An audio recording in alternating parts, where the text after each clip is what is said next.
रिश्तों की कीमत। जब एक पिता अपनी बेटी के लिए रिश्ता देखने के लिए विचार करता है तो दहेज के नाम पर एक पिता का रूह कांप जाता है। एक तरफ एक पिता परेशान, डरा हुआ, सहमा सा 100 लड़कों के दरवाजे पर जाता है। उधर लड़के वाले रिश्ते के सौदे के बारे में सोचकर उतावले होते हैं।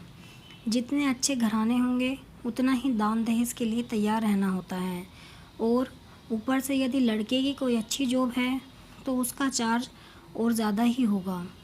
तो यहाँ कुछ परिवार हैं जहाँ आज भी जिन्हें दहेज नहीं चाहिए, पढ़ी लिखी अच्छी सुशील लड़की चाहिए।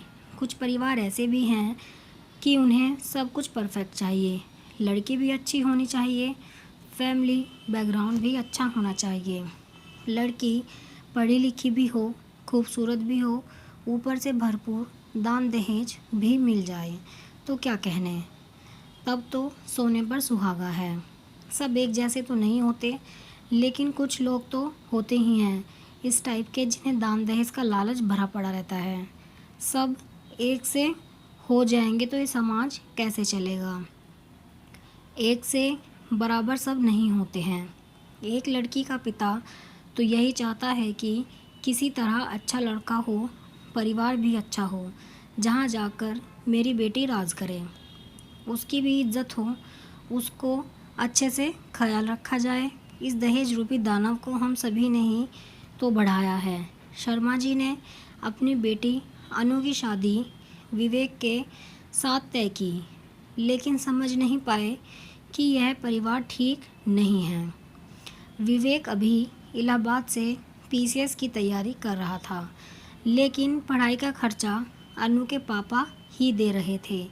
अनु की शादी को 7 साल हो गए, लेकिन अनु और विवेक कभी एक साथ नहीं रहे।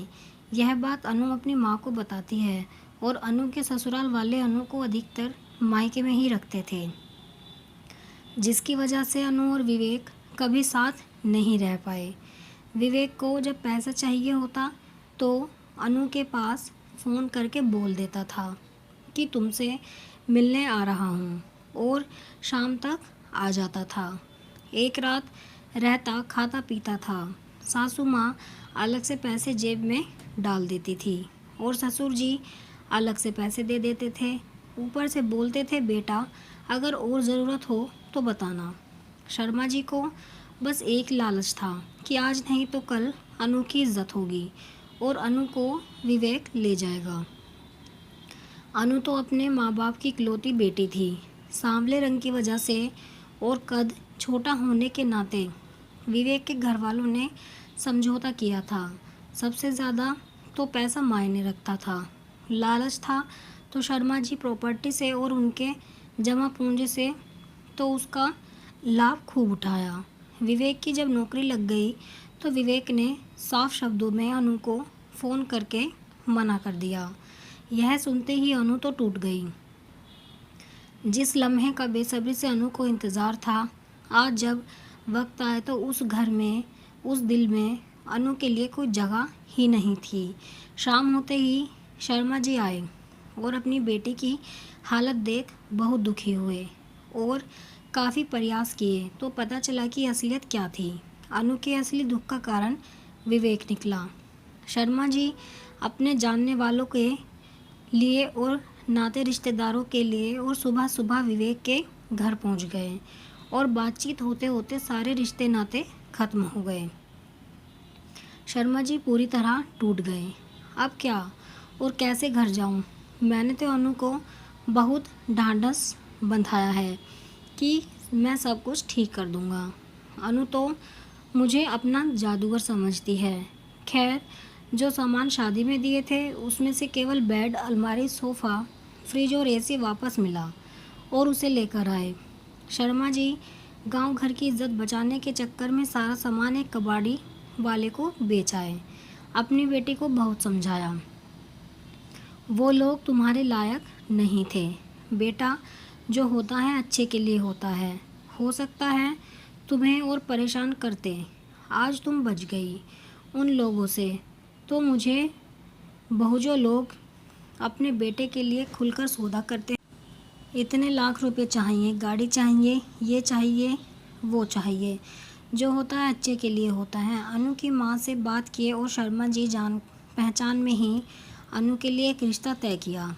वहाँ भी जिस लड़के से अनु की शादी की चर्चा चल रही थी, उसकी भी पत्नी किसी कारणवश तलाक दे चुकी थी। इसलिए उन लोगों को भी बहुत सुंदर, न ही बहुत ज़्यादा पढ़ी लिखी, न ही बहुत ज़्यादा मॉडर्न लड़की चाहिए थी। 1 महीने के अंदर मंदिर में शादी करके अनु को विदा कर दिया। आज जिस घर में अनु है, वहाँ लोग अनु की इज्जत करते हैं। अनु अपने व्यवहार से सबका दिल जीत ली है और 2 बच्चे भी हुए, एक लड़की एक लड़का। बहुत हंसी खुशी से अपने परिवार में रहने लगी। एक दिन अचानक अपने पति के साथ अनु अपने मायके आई तो पड़ोस की सुमित्रा काकी ने पूछा, अरे अनु बिटिया, ये तुम्हारा पति है तो विवेक का क्या किया तुमने? कहीं अपना पति बदल तो नहीं लिया? अनु चुप होकर सुन ली और सच्चाई से अवगत करवाई। सुमित्रा काकी भी बहुत दुखी हुई और माफ़ी भी मांगी। बिटिया, मुझे माफ़ करना, मुझे लगा कि तुम मजाक कर रही हो। ईश्वर तुम में शक्ति दे। तुम क्या, हर किसी की बेटी हमेशा खुश रहे। ईश्वर मेरे दुश्मन की बेटी को भी इस तरह का कष्ट न दे।